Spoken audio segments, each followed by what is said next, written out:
Welcome to Mr. Horror, where the most bone-chilling tales of terror are brought to life. Today, we present to you 3 pregnancy horror stories that will make you shudder with fear. These stories will take you on a journey through the horror of pregnancy, showing you the dark and terrifying side of the most natural of human experiences. Get ready to be scared out of your wits as we dive into these terrifying tales. Katie had always dreamed of being a mother, so when she found out she was pregnant, she was over the moon with excitement. Her husband, Jack, was thrilled too. They couldn't wait to start their family together. But as the weeks went on, Katie started to feel like something was off. She was constantly exhausted, even more so than she had been in the first trimester. She was also having strange dreams, vivid and unsettling images that left her feeling uneasy when she woke up. Katie tried to brush off her worries, chalking it up to normal pregnancy symptoms. But one night, as she was getting ready for bed, she saw something that made her blood run cold. She was brushing her teeth when she caught a glimpse of something moving in the mirror behind her. She turned around to see nothing out of the ordinary, but when she turned back to the mirror, she saw it again, a shadowy figure lurking in the corner of the room. Katie froze, unsure of what to do. She tried to tell herself it was just her imagination, but she couldn't shake the feeling that something was watching her. Over the next few days, Katie started to notice more strange occurrences. Objects would move on their own, as if being pushed by an unseen force. She would hear strange whispers in the middle of the night, but when she tried to find the source of the sound, no one was there. As her due date drew closer, Katie became increasingly scared.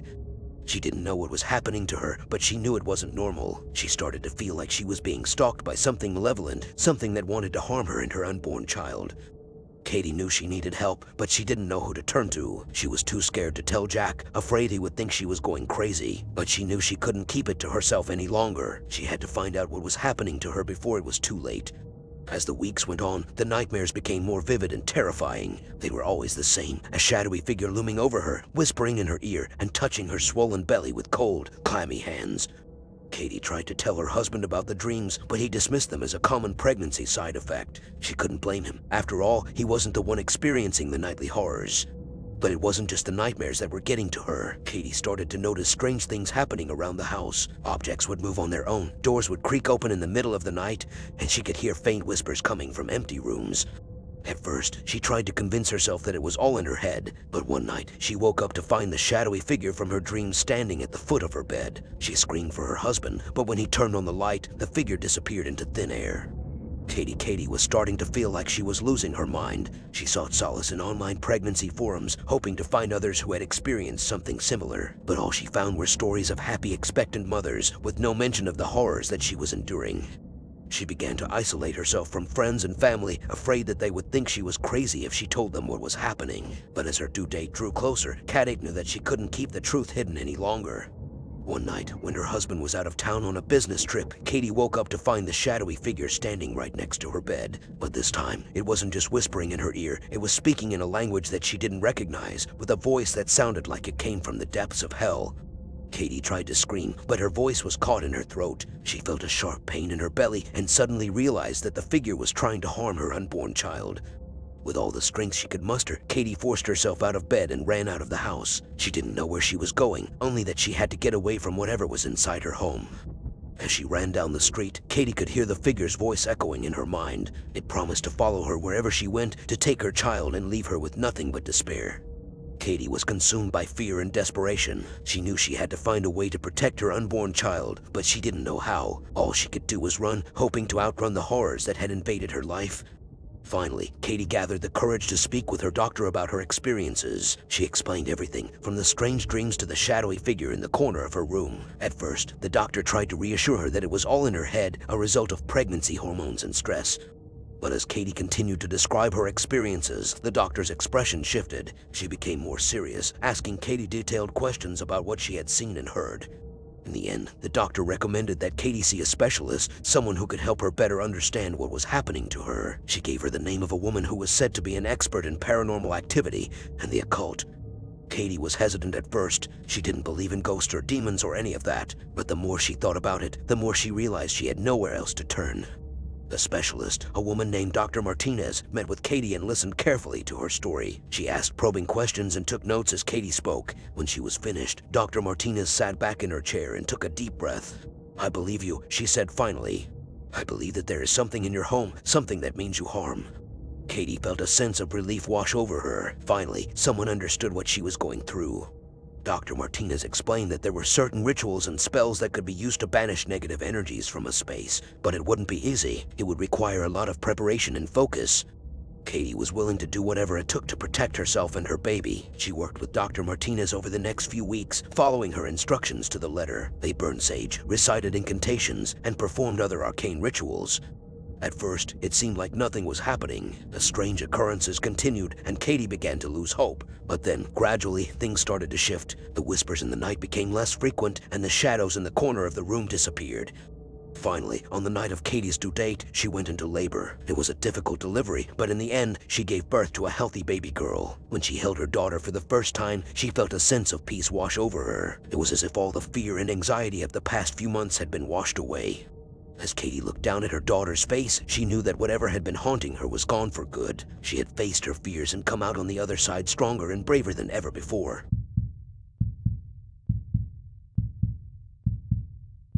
Mia and her husband, Alex, were thrilled to discover that they were expecting their first child. They had been trying for years and had almost given up hope, so the news was like a miracle to them. But as Mia's pregnancy progressed, she began to experience strange symptoms that she couldn't explain. She was constantly exhausted, no matter how much she slept. She had vivid and disturbing dreams that left her feeling anxious and afraid. And worst of all, she started to feel like she was being watched, like there was something in the room with her even when she was alone. Mia tried to ignore her feelings, thinking they were just a normal part of pregnancy. But as time went on, the symptoms only got worse. She started to see shadows moving in the corner of her eye, but when she turned to look, there was nothing there. She heard whispers and footsteps in the middle of the night, but when she woke up, she was alone. As her due date drew near, Mia's anxiety reached a boiling point. She couldn't shake the feeling that something was wrong with her pregnancy, that something was going to go horribly wrong. She tried to talk to Alex about it, but he dismissed her concerns as just normal pregnancy jitters. One night, as Mia was lying in bed, she felt a sharp pain in her stomach. It was unlike anything she had ever felt before, and she knew immediately that something was wrong. She woke Alex and they rushed to the hospital. At the hospital, the doctors tried to reassure Mia that everything was fine, but she knew in her heart that it wasn't. She felt like something was inside her, something that was causing her pain and taking control of her body. As she was lying in the hospital bed, Mia saw a shadow move across the room. She tried to ignore it, thinking it was just her imagination, but then she saw it again. This time it was closer, and she could make out the shape of a small, twisted figure with glowing eyes. Mia screamed and tried to get out of bed, but the figure moved closer and closer until it was standing right beside her. She could feel its breath on her face, and she knew that it wasn't there to help her. It was there to take her baby, to take everything she had ever wanted. Mia's heart raced as she realized the true horror of her situation. She was no longer in control of her body, and something dark and sinister had taken its place. She knew that whatever was happening to her, it was too late to stop it now. The doctors rushed into the room, but it was too late. Mia's baby had already been taken, stolen away by some unseen force. Mia was left feeling empty and alone, with nothing to show for the months of anticipation and excitement.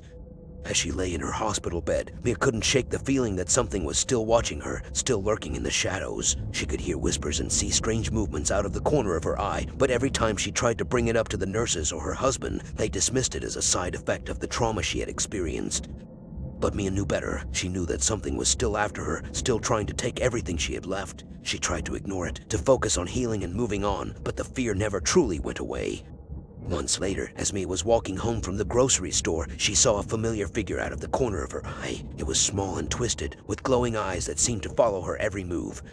Mia froze, her heart racing as she realized what was happening. The thing that had taken her baby was still with her, still haunting her every step. She tried to run, but her feet felt heavy and sluggish, as if something was holding her back. As she turned the corner, Mia saw a group of people standing in front of her house. They were dressed in black robes and had strange symbols painted on their faces, and Mia knew immediately that they were not there for any benign purpose. She tried to run again, but her feet wouldn't budge. The figures closed in on her, their glowing eyes fixated on her every move. Mia screamed and struggled, but it was no use. The last thing she saw before everything went black was a small, twisted figure emerging from the shadows, its eyes burning with a malevolent light. Mia was never seen again. Some say she was taken by the strange figures in black robes, while others believe that the thing that had haunted her during her pregnancy had finally caught up to her. Whatever the truth may be, one thing is certain: the horror of pregnancy had claimed another victim, leaving only fear and darkness in its wake. The news of Mia's disappearance spread quickly through the town, and soon everyone knew the tragic story of her pregnancy and the mysterious events that had followed. People whispered about the strange figures in black robes, and some claimed to have seen the twisted figure with glowing eyes lurking in the shadows. Alex was left alone to pick up the pieces of his shattered life, haunted by the memory of his wife and the baby they had lost. He became obsessed with finding out what had happened to Mia, spending hours researching every possible lead and following every rumor that crossed his path. One night, as he was poring over old police reports and newspaper clippings, Alex heard a strange noise coming from outside. He got up to investigate, his heart racing with fear and anticipation. As he opened the front door, he saw a small, twisted figure standing on his doorstep, its eyes burning with a malevolent light. Alex tried to run, but the figure was too fast, and soon it had him in its grasp. The last thing Alex saw before everything went black was a group of figures in black robes emerging from the shadows, their eyes fixated on him with an intensity that sent chills down his spine. When Alex woke up, he was lying in a dark, cramped room with no windows or doors. He could hear strange whispers and shuffling movements all around him, but he couldn't see anything in the pitch-black darkness. As his eyes adjusted to the gloom, Alex realized that he was not alone. There were other people in the room with him, all of them pale and emaciated, with hollow eyes and sunken cheeks. Alex tried to speak to them, to ask them what was going on, but they were all silent, their faces blank and expressionless. It was as if they had given up all hope of escape or salvation, resigned to their fate in the darkness. As the days turned into weeks, Alex felt his sanity slipping away. He could hear the whispers and movements growing louder and more insistent, and he knew that something terrible was about to happen. And then, one night, the door to the room creaked open, and a figure in a black robe stepped inside. Its eyes burned with a malevolent light, and Alex knew that he was in the presence of pure evil. The figure spoke in a low, hissing voice, promising Alex that he would be reunited with his wife and child if only he pledged his allegiance to the darkness. Alex tried to resist, but he was too weak and too desperate, and soon he found himself succumbing to the figure's twisted logic. And so Alex became one of them, trapped in the darkness with no hope of escape, his soul consumed by the horror of pregnancy and the dark forces that had claimed Mia and their unborn child. Emma had been feeling off for a while, but she didn't think much of it. She had put on a few pounds and was feeling more tired than usual, but she assumed it was just stress from work. She didn't even consider the possibility that she could be pregnant. But one day, Emma's stomach started to swell, and she realized with a jolt that she was carrying a child. Panic set in as she realized that she would have to tell her husband, Mark, who had always been a scary and unpredictable person. Emma had met Mark in college, and at first, he had seemed charming and charismatic. But as time went on, she began to see a darker side to him. He would fly into rages over the smallest things, and his moods were unpredictable and volatile. Emma knew that telling Mark about the pregnancy would set him off. He had always been clear that he didn't want children, and the thought of him finding out filled her with dread. But as the days went on, Emma's condition became harder and harder to hide. She knew that she couldn't keep it a secret forever, but the thought of telling Mark filled her with terror. Emma tried to come up with a plan, a way to break the news to Mark without setting him off. She even considered leaving him, but she knew that wouldn't be easy. Mark had always been possessive and controlling, and she was afraid of what he might do if she tried to leave. One night, as they sat in their living room watching TV, Emma worked up the courage to tell Mark. She started by telling him that she had been feeling unwell and went to see a doctor. Mark listened attentively, but as soon as Emma mentioned the word pregnancy, his expression changed. At first, he was quiet, and Emma could see the anger building behind his eyes. Suddenly, he jumped up from the couch and started pacing back and forth. Emma knew that she had made a mistake, and she tried to backpedal, but it was too late. Mark started yelling and throwing things, and Emma retreated to the safety of their bedroom. She could hear Mark's angry footsteps echoing through the house, and she knew that she had to get out before he hurt her. Emma packed a bag and slipped out of the house, knowing that she could never go back. She didn't know where she was going or what she would do, but she knew that she had to protect her unborn child from the wrath of her terrifying husband. Emma spent the next few weeks staying with friends and trying to figure out what to do next. She was scared and alone, but she knew that she couldn't go back to Mark. As her due date drew closer, Emma started to feel more and more anxious. She didn't have a plan, and she didn't have anyone to turn to. She knew that she needed help, but she didn't know where to find it. One night, as she lay in bed, Emma's water broke. She knew that she had to act fast, but she was too scared to go to the hospital. Instead, she called an ambulance and waited nervously for it to arrive. As the paramedics rushed her to the hospital, Emma felt a sense of relief wash over her. She knew that she was going to have a difficult road ahead of her, but she was determined to do whatever it took to keep her baby safe. In the end, Emma gave birth to a healthy baby girl, and she knew that she had made the right decision in leaving Mark. She named her daughter Hope, a symbol of the new life that she had created for herself and her child. Emma never went back to Mark, and she spent the rest of her life raising hope on her own. It wasn't always easy, but she knew that she had made the right decision, and she was grateful for the strength that she had found in herself. Thanks for watching this True Pregnancy Horror Stories video. If you have some horror stories, leave a comment with your story and maybe you see your story in the upcoming videos. Don't forget to like and subscribe, and I see you by the next video.